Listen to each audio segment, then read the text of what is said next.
If you could go to the moon, would you go? Not to the moon, around the moon. Oh, well, that.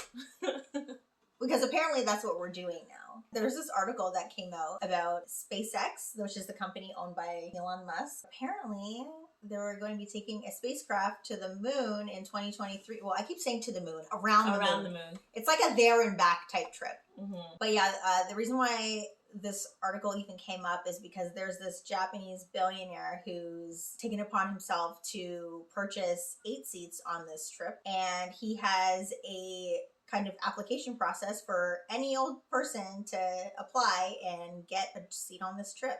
You going? No. No. No. It's a no for me. Yeah. No, I would not recommend. What's that movie? Lost in Space, Gravity, something like that. I'm not trying to get stuck in space. That's almost one of those fears like drowning. Yeah. So where are you gonna go? Heading out to a place with no oxygen where I can't breathe, and essentially if something malfunctions, I'm basically gonna kind of like drown to death. Like, not. It seems like such an ordeal. Like, not to mention leading up to the trip, you're gonna have to like physically train, mentally train yourself to be in an aircraft and dealing with all of those elements. Mm-hmm. Not to mention the fact that this track record of explosions with the prototype devices is frightening for me. It's 100% fail. So 2 prototypes have exploded so far. Mm-hmm. And if we're going back to 2019, Elon Musk is the same person who owns the company Tesla. And in 2019, he was demoing a live demo of his armored glass that was supposed to be installed in his vehicles, and the demo failed. He had some guy trying to like pitch a ball into the glass, and he's like, go ahead.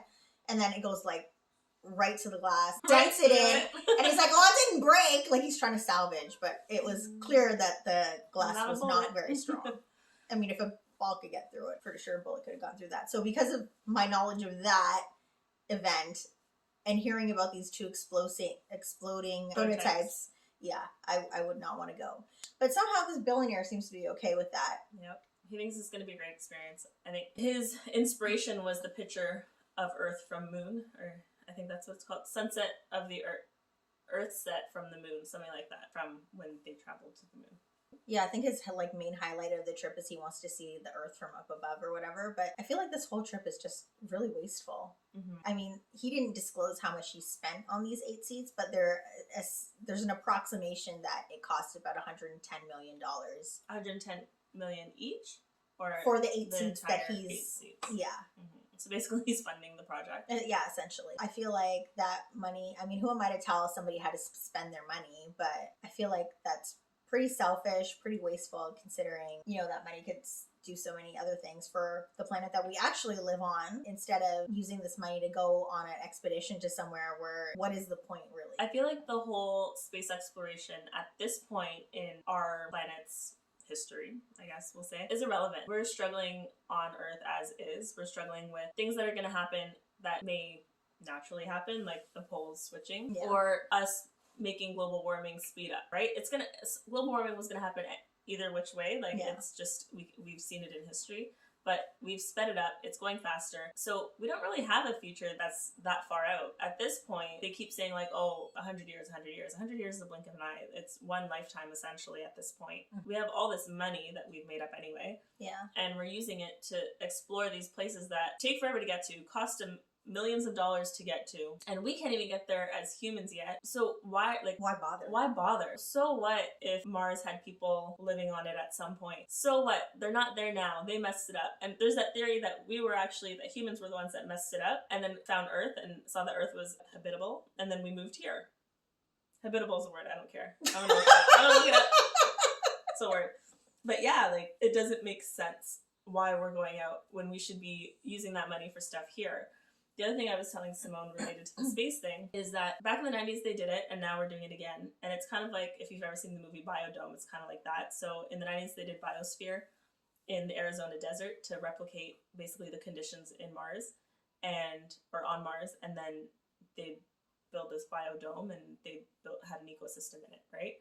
So now we're doing that in Dubai. Dubai's paying $140 million to fund this. They're doing it in the Dubai desert, and it's basically the same thing. They're going to have 100 people living in these biodomes with vegetation, all that other stuff, and they're supposed to basically survive in this space.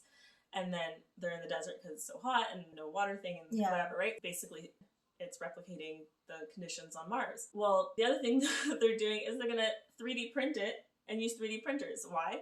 Because if we ever want to go to Mars and we want to do this on Mars, then they can't send things that we need, like wood or whatever, to build whatever. So it's easier to send a 3D printer out there that uses the sand from Mars and builds this biodome, right? Crazy. So it's just so crazy. You're paying that much, 140 million. You're going to all these efforts. You're building this thing to build something to live on Mars when we could just live here. And if we have conditions that basically look like Mars right now, and we're tearing things down like the Amazon, then why would we go somewhere else? Obviously, it looks like we're turning this, like our Earth, into Mars already. So why are we going to go to Mars if we can just live here in the same conditions as Mars? Like, it doesn't make sense. It's almost like, you know, when, I don't know, your toaster breaks, and instead of going to get it fixed, you buy another one. It's kind of like the thought that things aren't going so well here, we're depleting our resources, we're running out of this, that, and the third. Let's go somewhere else. But let's not restart even this even but again. Not like, even like, so okay, like I was saying, there's conditions up here that are the same as Mars. Mars isn't a utopia. No. It's not like I'm looking, it's like, oh, there's the Garden of Eden over there, like so lush. Look at all these animals that love each other. Look at all the fish. Look at all the clean water. There's nothing there. It's dirt and rocks at this point. Why? It's not shiny and new. My toaster breaks, and I can go get my toaster fixed, or I can get the shiny new toaster, which has more features. Mars doesn't have more features. That's so true. It's a step back almost. That I don't get. And then we were saying, here's the 140 million. You can help us. You can help the people on Earth, the people that aren't getting water.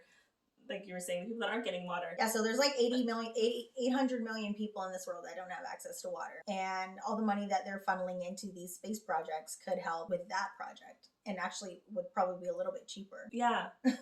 And then the whole thing that's been going around since I was a kid, where they're saying, oh, recycling certain products is just, or certain plastics even, is just not financially feasible. Pretty sure it probably costs a lot less than $140 million. Yeah. Certain types of packaging, right? They can change packaging so that it's like biodegradable or this or that or whatever. No, it costs too much. Okay, but you're literally burning up these prototypes. Like, you're paying millions of dollars on these prototypes, sending them out to space. They literally just go out of atmosphere, out into the space, and they're not even going around the moon yet. They're just going up there to get them up there and seeing if they can come back down and re-enter the Earth's atmosphere and not blow up. And they're blowing up. They're all blowing up. That's $1 million you're literally just setting on fire. Like, it's a cartoon joke. Yeah. You know? Yeah, for sure. Just like this $1 million. So much fun. There's so many better things we could be doing with that. Like helping people, giving people water, all the nations that don't have clean water, and forget all the nations. We always think to the third worlds, but I mean, right in the North America, our home in North America.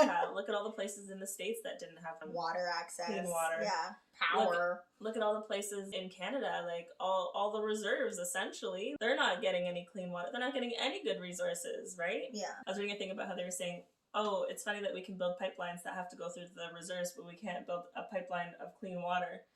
It's not a can't, it's a won't. It's crazy. Yeah. Like, it's just crazy how we can be helping our own. Anyone. Yeah. Anyone. It's not, it's not a matter of can we help, it's will they. It is a will, but it's just so crazy. But what they think, I don't understand the concept of if the world's going to end, or we're predicting the world's going to end in 100 years, let's say. It's so finite. And yes, you won't be here in 100 years. I won't be here in 100 years. These people that have $1 billion won't be here in 100 years. But the people that have $1 billion are gonna, it's like that whole generational wealth thing. So don't you care about your kids? Or you really just don't care about anyone? Well, that's what I was saying. Like, this whole thing is just selfish. I don't think any of them are thinking about that. Like, they just want to blow their money and do whatever they want. Just to say that they did it. You know? Like, I think this whole thing is like going to space just to say that you could. So when it's not really helping us in any way, really. That's what's important to you? Like, that at your eulogy, someone says he went to the moon! $150 million on nothing? Yeah. On a ship that blew up? For his sake, I hope it doesn't happen that way. I just find it all so crazy. I don't... Yeah. it's hard to, I don't know, all I could say is you can try to make change and hope for real change. That's all. I don't know what to say to this. Yeah, I know. I'm like, yeah, just like the whole story, like the whole thing just kind of left like a sour taste in my mouth just reading the article. It's just like, it's very like just disappointing, really, that that's what we're doing with our bajillions of dollars. Like, I mean, not our money, because like obviously we don't have bajillions of dollars, but these people, there's like over 2,000 billionaires in the world. And they're using their money for God knows what, not relating to fixing the planet that we live on. I don't understand it all. Well, I guess we'll find out in 2023 what happens with the story. Oh my god. Yeah. I just realized that's 2 years from now. Yeah, exactly. I'm sitting over here thinking like when we were younger and you're like, oh, the year 2000, it's going to be crazy. And here we are in 2020. We're in 2021. We're in so 2021. in 2 years, allegedly, 2 years, they will be going on their moon. I don't even know what you call it. 2050 is just around the corner, and there was a whole bunch of predictions for 2050. So I mean, wow. Yeah. You know what I often I didn't look into when we were doing this video is how much the fuel costs for this trip. Oh, that's, to go to the moon. I don't even want to talk about that. Because it's supposed to be because it's supposed to take 3 days to get to the moon. 3 days there and 3 days back. And the trip is being logged as like a week. So essentially you're just flying to go see the moon and then come right back and be like, oh, we saw it. Okay, good. But then like you've blown all these resources. What do you do in on the this week trip? that you're on? Like nothing. You're stuck on a spacecraft with these people that you don't even know. God. Because that's exactly what it's gonna be. It's gonna be a whole bunch of people on this spacecraft. Well, 8, 12. You know what the funny thing is? Like, does he not want to do it? Like, Elon Musk, like, he's going through all the hassle of building this, making this. Is he part of the 8 people? I don't know. We're gonna have to look into that. I don't know if he's actually going. Funny thing is, we're not the only ones that think this. Obviously, like I said, I'm a comment reader, and I was reading through the comments, and the first pretty much 10 comments that come up is people being like, really, this is what we're spending our money on? We should be doing something more helpful with our money. If only the people that had that money actually thought that way. That would be amazing. Nope, we're just going on space vacations. Go to the beach. Oh my god. It's not enough anymore. No. You gotta break through the atmosphere. You don't have pina coladas on your spaceship. Right? I'm sad. Yeah. Let us know what you think, how you feel. Hope you feel the same way I do.